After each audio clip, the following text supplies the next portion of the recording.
député. La parole est maintenant à Monsieur Dominique Potier du groupe Nouvelle Gauche.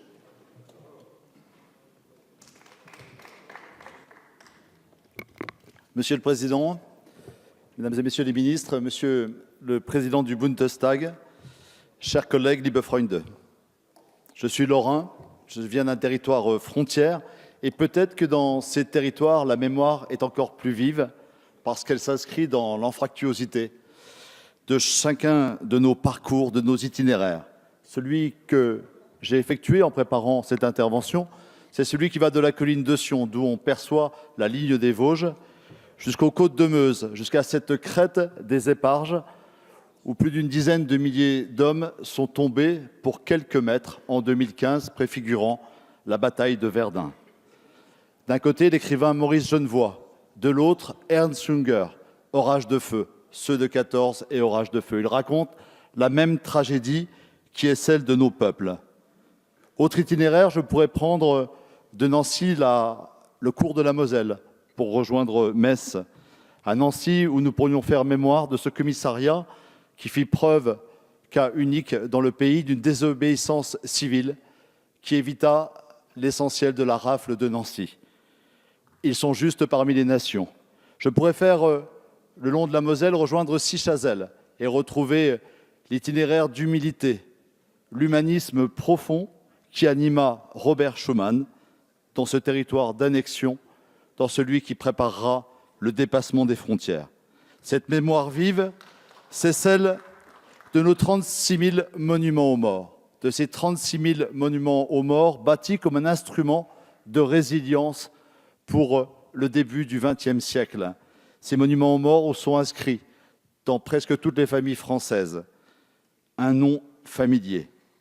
Je pourrais également évoquer la plus grande nécropole allemande de la Seconde Guerre mondiale, à côté de Toul à Andilly, où reposent 33 000 soldats allemands en paix et à qui nous faisons mémoire et nous rendons hommage chaque année. Il faut dire que nous ne pouvons pas être de ces territoires sans avoir sous nos semelles la poussière de ces cimetières et la mémoire de ces lieux de tragédie.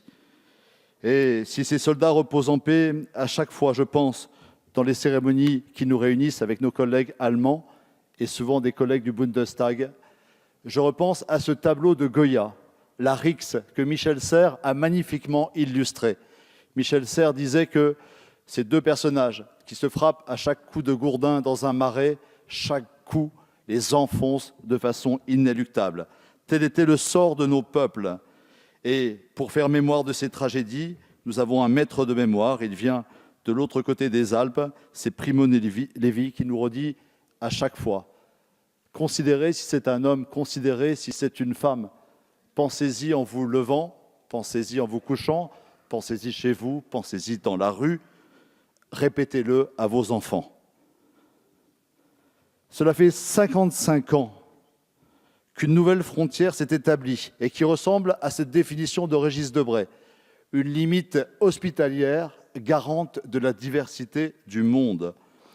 Cette frontière que franchissent allègrement nos enfants aujourd'hui, elle est le fruit d'un combat avec une nation avec qui nous avons été contre, dans le deux sens du mot contre. Nous avons été face à l'Allemagne et nous sommes, depuis 2 générations, contre dans le sens de à côté.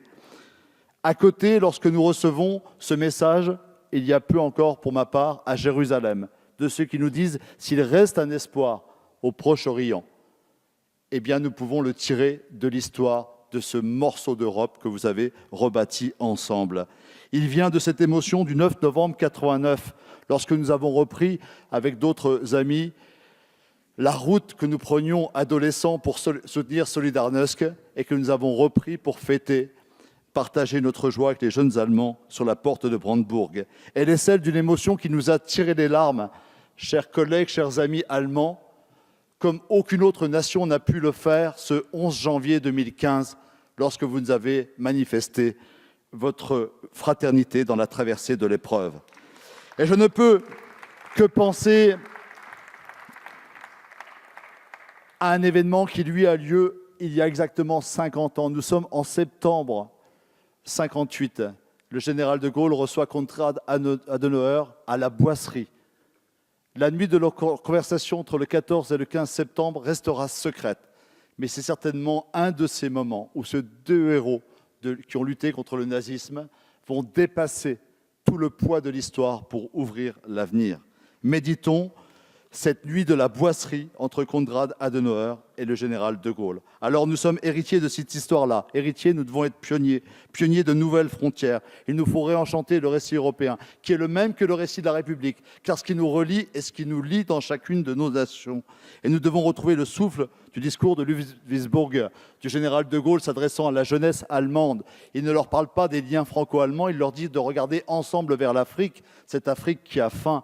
Nous devons aujourd'hui dire à la jeunesse du monde qu'elle doit regarder du côté du changement climatique, de cette terre à nourrir avec toutes les paysanneries du Sud, de cette nouvelle frontière que doit être la Méditerranée, qui ne doit pas être un mur, qui ne doit pas être un cimetière, mais qui doit être une passerelle. Voici l'horizon qui doit être celui du traité que nous devons bâtir, une nouvelle frontière pour l'humanisme, qui est la forme moderne du courage et dont nous sommes les derniers héritiers en Occident.